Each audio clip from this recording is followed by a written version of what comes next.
Hello friends, आज हम आपके लिए लाए हैं मूवी क्लास ऑफ 83 का छोटे शब्दों में एक्सप्लेनेशन। मजा वही, टाइम नहीं। तो दोस्तों, मूवी शुरू होती है नासिक के एक पुलिस ट्रेनिंग सेंटर से, जहां एक नया बैच ज्वाइन करता है और उनको ट्रेनिंग दी जा रही होती है। इनसे मिलिए, ये हैं इनके PT and weapon training officer Mangesh Dikshit. ये हैं लॉ ऑफिसर वाईपी माथुर और ये हैं इस बैच के कुछ होनहार बच्चे, शुक्ला, विष्णु, वर्दे, असलम खान, यादव, सुरभि, क्लास के बैक वेंचर्स जो बड़ी मुश्किल से खींचतान के पास होते हैं। किताबी पढ़ाई में इनका कुछ खास मन नहीं लगता।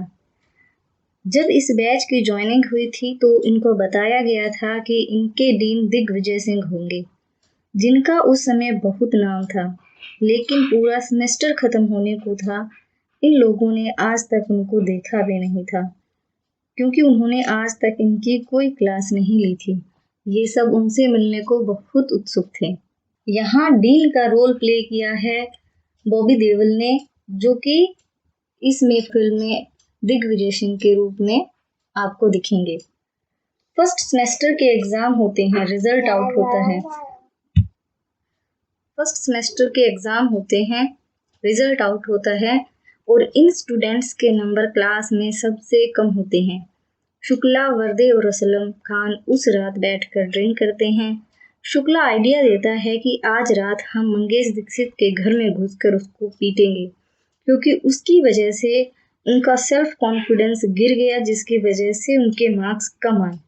और तीनों, शुक्ला, वर्दे और असलम खान, मंगेश दीक्षित के घर में घुस जाते हैं उनको मारने के लिए।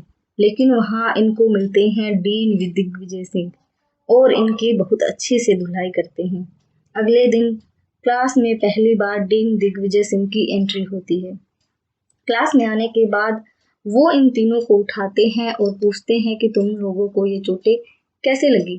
पहली बार में ये लोग झूठ बोलते हैं कि कैंपस में कुछ बाहर के लोग घुस आए थे, जिनसे इनकी मुठभेड़ हुई और इनको चोट आ गई। लेकिन बाद में सच बता ही देते हैं। डीन डिप्रेशन का शिकार होते हैं, जो कि 2 बार आत्महत्या करने की कोशिश कर चुके होते हैं, क्योंकि वो बॉम्बे से जुर्म को खत्म करना चाहते थे। लेकिन उन गैंगस्टर को पॉलिटिशियंस का सपोर्ट था, इसलिए ये उनका कुछ बिगाड़ नहीं पा रहे थे। जब इन्होंने उसके खिलाफ एक्शन लिया तो इन पनिशमेंट पोस्टिंग के तौर पर बॉम्बे से दूर नासिक ट्रांसफर कर दिया गया। वो अपनी वाइफ के बारे में सोचते हैं, जो 1 साल पहले 1981 में एक ऑपरेशन के दौरान चल बसती है और ये उस समय उन्हीं गैंगस्टर को पकड़ने के लिए चले जाते हैं और जब लौटते हैं तो इनकी वाइफ मर चुकी होती है। इनके बेटा भी इनसे नाराज होकर चला जाता है, क्योंकि वो चाहता था कि ऑपरेशन के दौरान ये वही रहें, लेकिन ये अपनी ड्यूटी कर रहे होते हैं। ये बात थी इनके फ्लैशबैक की। अब चलते हैं प्रेजेंट में। नेक्स्ट डे ये उन 5 कैडेट्स की फाइल देखते हैं, क्योंकि उनके क्लास में सबसे कम नंबर आए हुए होते हैं, तो ये फाइल चेक करते हैं। उनकी फाइल चेक करते करते इनके मन में एक उम्मीद की किरण जगती है और ये मन ही मन सोचते हैं कि जो काम ये पूरा नहीं कर सके वो काम इन कैडेट्स के थ्रू ये पूरा करा लेंगे। वो ये बात मंगेश दीक्षित के साथ शेयर करते हैं कि वो इन 5 कैडेट्स को स्पेशल ट्रेनिंग देना चाहते हैं, लेकिन मंगेश दीक्षित उनको कहते हैं कि ये इलीगल होगा। तब दिग्विजय सिंह बताते हैं कि वो सबको एक साथ ट्रेनिंग देंगे, लेकिन सिलेबस थोड़ा बदल कर। दोनों इस बात पर सहमत होते हैं और अगले दिन पीटी ग्राउंड में दिग्विजय सिंह पहुंचते हैं और इनको ट्रेन करना शुरू करते हैं। अब इन लोगों को भी मजा आने लगता है, क्योंकि पहली बार किताबी पढ़ाई से हटकर कुछ हो रहा था।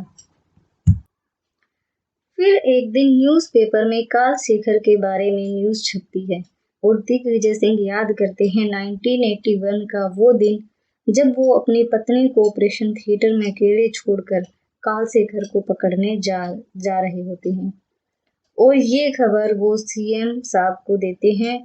लेकिन जब वो उस शिप पर पहुंचते हैं तो वहां एक ब्लास्ट होता है, जिसमें इनकी टीम के कुछ साथी मारे जाते हैं और कार्ल शेखर अपनी जलती सिगरेट छोड़कर वहां से भाग जाता है।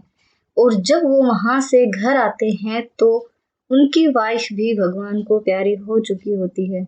उनका बेटा उनसे नाराज होकर पढ़ाई करने के लिए बाहर चला जाता है। यहाँ सेकंड सेमेस्टर के एग्ज़ाम होते हैं और ये पांचों न्यू ईयर पार्टी में डीन को मस्का लगाने पहुँचते हैं, लेकिन डीन इन पांचों को रुक कर सफाई करने को कहते हैं। जब ये पांचों बर्तन धो रहे होते हैं, उसी टाइम दिग्विजय सिंह और मंगेश दीक्षित इनको मिशन कालशेखर के बारे में बताते हैं और उसके की मेंबर्स के बारे में भी जानकारी देते हैं। जब ये लोग पूछते हैं कि आपने ये काम क्यों नहीं पूरा किया, तो दिग्विजय सिंह बताते हैं कि सीएम पाटकर कालशेखर के साथ मिला हुआ था और ये बात इनको बाद में पता चली। जब सीएम पाटकर को पता चलता है कि दिग्विजय सिंह उनकी सच्चाई जान गया है, तो वो इनको पनिशमेंट पोस्टिंग के तौर पर नासिक भेज देता है। अब इन लोगों की ट्रेनिंग पूरी हो चुकी थी और इन पांचों को बॉम्बे के अलग अलग इलाकों में पोस्टिंग मिलती है। उस समय बॉम्बे में कॉटन मिल में हड़तालें बहुत चल रही थी और कॉटन मिल वर्कर्स की तरफ से एक नया गैंगस्टर बॉम्बे में अपना सिर उठा रहा था। अब बॉम्बे में गैंगस्टर वार शुरू हो चुका था। एक दिन ये पांचों रेस्टोरेंट में मिलते हैं और वहाँ खाना खाकर जब ये बाहर निकलते हैं तो इनकी नज़र कालशेखर की टीम के एक की मेंबर पठान पर पड़ती है, जो पिछले कई सालों से दुबई में छिपकर बैठा था। ये इस मौके को हाथ से जाने नहीं देना चाहते थे और ये तीनों पठान का पीछा करते हैं। पठान एक मस्जिद में पहुंचता है, लेकिन ये इनका जुडिशरी इलाका नहीं होता है, तो ये वहाँ के जुडिशरी इंस्पेक्टर रस्तोगी को बुला लेते हैं, लेकिन उनको पठान के बारे में एक शब्द भी नहीं बताते। सिर्फ इतना बताते हैं कि इनको उनके इलाके का कोई क्राइम सस्पेक्ट यहाँ दिखा है और ये उसको पकड़ना चाहते हैं। वर्दे पठान के सामने बैठकर उसको उकसाता है ताकि उनकी मारपीट शुरू हो जाए और जैसे ही पठान उससे मारपीट करना शुरू करता है, शुक्ला आके उसको गोली मार देता है और पठान मारा जाता है। काम इतनी अच्छी सटीक प्लानिंग के तहत और लीगल तरीके से होता है कि इंक्वायरी इनका कुछ नहीं बिगाड़ पाती। अब इनका सेल्फ कॉन्फिडेंस बहुत बढ़ जाता है और ये धीरे धीरे पॉपुलर होने लगते हैं। अगले दिन ये खबर पेपर में छपती है और दिग्विजय सिंह इस खबर को पढ़ते हैं। वो मन ही मन बहुत खुश होते हैं।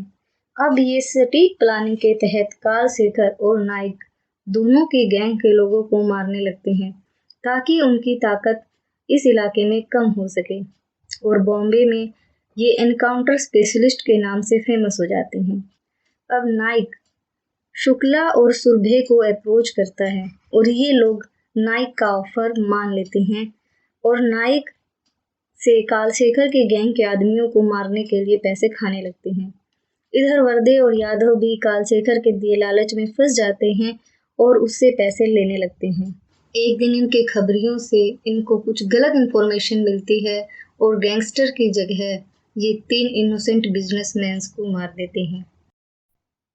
ये लोग दाव पेच खेलने में इतने एक्सपर्ट होते हैं कि इंक्वायरी टीम इनका कुछ नहीं बिगाड़ पाती। अब डीजीएम साहब दिग्विजय सिंह के पास आते हैं, जो कि इनके बहुत अच्छे दोस्त भी होते हैं। वो दिग्विजय को सीएम साहब के कहने पर दोबारा ड्यूटी ज्वाइन करने को कहते हैं, क्योंकि उन पांचों को इन्होंने ही ट्रेंड किया था। इसलिए सीएम साहब जानते थे कि इनको वही रोक भी सकते हैं। अब ये ड्यूटी ज्वाइन करते हैं और उन पांचों को अपने पास बुलाकर पूछते हैं कि उनको पहले पैसे किसने ऑफर किए। ये लोग पहले तो लिपापोती कर रहे होते हैं कि असलम आकर बीच में बोल देता है कि कालशेखर ने। अब दिग्विजय सिंह सिर्फ एक ही इंसान पर विश्वास कर सकता था, वो था असलम। लेकिन इनकी किस्मत थोड़ी खराब होती है। एक दिन असलम अपनी मंगेतर के साथ बाजार में घूम रहा होता है कि अचानक 2 बाइक सवार गुंडे आकर उसकी मंगेतर की चेन छीन लेते हैं। असलम भाई साहब उनका पीछा करने लगते हैं और उसको वहाँ मिलता है कालशेखर की गैंग का एक दूसरा खास की मेंबर शेठी और उनसे मारपीट होनी शुरू हो जाती है। इस मारपीट में शेठी असलम को मार देता है और दिग्विजय सिंह का सपना फिर धुंधला पड़ने लगता है। लेकिन अपने खास दोस्त के मारे जाने पर इन चारों का ज़मीर भी जाग उठता है और अब ये दिग्विजय सिंह के साथ मिलकर कालशेखर को मारने की प्लानिंग करते हैं। ये लोग कालशेखर की बेटी, जो उसने अपनी बहन को गोद दे रखी थी, उसको स्कूल से लौटते समय उठा लेते हैं और एक कागज में वही सिगरेट का टुकड़ा लपेटकर उसकी बहन को दे देते हैं। जब कालशेखर अपनी बहन से पूछता है तो वो बताती है कि एक सिगरेट का टुकड़ा कागज में लपेटकर उसको मिला है। कालशेखर पूरी बात समझ जाता है और वो अपनी पूरी गैंग के साथ उसी शिप में पहुंचता है जहां कुछ सालों पहले उसने दिग्विजय सिंह की टीम के कुछ साथियों को मारा था। दिग्विजय सिंह वहां पहले से ही इन चारों के साथ इंतजार कर रहे होते हैं। बिना वारंट इंक्वायरी में ये लोग फंस न जाएं, इसके लिए दिग्विजय सिंह एक रिकॉर्डिंग करके रखते हैं। जब वो यहाँ कालशेखर को मार रहे होते हैं तो वहाँ मंगेश दीक्षित सीएम पाटकर को फोन मिलाते हैं और ये रिकॉर्डिंग सुना देते हैं। कालशेखर और दिग्विजय सिंह की गैंग में मुठभेड़ होती है। इसमें दिग्विजय सिंह की गैंग कालशेखर और उसकी गैंग को मार गिराते हैं। जब सीएम पाटकर दिग्विजय सिंह से पूछते हैं कि क्या ये तुमने किया है, तो दिग्विजय सिंह उन्हें बताते हैं कि जब ये सब हो रहा था तो वो उनसे ही बात कर रहे थे और सबूत के तौर पे एक बीपीओ की पर्ची दिखाते हैं और इस तरह एक सटीक प्लानिंग के तहत कालशेखर और उसकी पूरी गैंग का सफाया दिग्विजय सिंह कर देते हैं और बाद में कालशेखर के बच्चे को भी उसके घर सही सलामत पहुंचा देते हैं। तो दोस्तों, इस तरह मूवी का एंड होता है। लास्ट में एक बहुत अच्छा डायलॉग बोला गया है जिसके बेस पे पूरी मूवी बनी है। मैं चाहती हूँ आप सब ये डायलॉग उन्हीं की आवाज में जरूर सुने। पुलिस सिस्टम एक ऐसा सिक्का है जिसके दो साइड होते हैं, एक साइड लॉ और दूसरा ऑर्डर। कभी कभी ऑर्डर बनाए रखने के लिए लॉ को बलि चढ़ाना पड़ता है। ऑर्डर बना रहता है तो सिस्टम सही चलता है।